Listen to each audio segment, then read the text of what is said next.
സുരേന്ദ്രൻ പറഞ്ഞത് PM ശ്രീയിൽ ഒപ്പിട്ടു. കേരളത്തിൽ ഇനി ഹെഡ്ഗേവാറിനെ കുറിച്ചും സവർക്കറെ കുറിച്ചും പഠിപ്പിക്കും.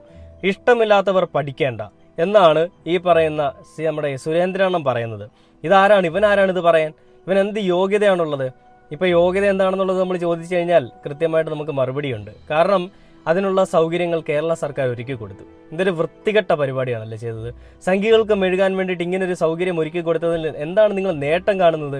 ഈ പറഞ്ഞ വിദ്യാഭ്യാസ മേഖല അങ്ങ് ഉയർത്തി കാണിക്കുമെന്നാണ് സർക്കാർ പറയുന്നത്. ഇനി നിങ്ങളുടെ കൈകളിൽ നിൽക്കുമെന്ന് നിങ്ങൾക്ക് എന്തെങ്കിലും തോന്നുന്നുണ്ടോ? ഒരു ഒപ്പിട്ട് കൊടുത്തു, അത് വെറും ഒരു ഒപ്പല്ല, അവർക്ക് കയറി മെഴുകാനും അവരുടെ പൂർണ്ണ അധികാരങ്ങൾ കാണിക്കാൻ വേണ്ടിയിട്ടുമുള്ളൊരു എന്താ പറയുക, അതിനുള്ള വേണ്ടിയിട്ട് അനുമതിയാണ് അവർക്ക് കിട്ടിയിരിക്കുന്നത്. ഇപ്പോൾ വിദ്യാഭ്യാസ മന്ത്രിയുള്ള V ശിവൻകുട്ടി പറയുന്നത് ഇവർ സുരേന്ദ്രനൊക്കെ പറയുന്നത് ശരിയല്ല, അങ്ങനെയൊന്നും ഇവിടെ നടക്കാൻ പോകുന്നില്ല, നമ്മൾ പറയുന്ന പോലെ കാര്യങ്ങൾ നടക്കുകയുള്ളൂ, അത് നമ്മൾ ഒപ്പിട്ട് കൊടുത്തു എന്ന് മാത്രമേ ഉള്ളൂ എന്നാണ് പറയുന്നത്. അപ്പോൾ സുരേന്ദ്രൻ പറഞ്ഞതിന് മറുപടിയായിട്ട് SFI പറഞ്ഞിരിക്കുന്നത് ശാഖയിൽ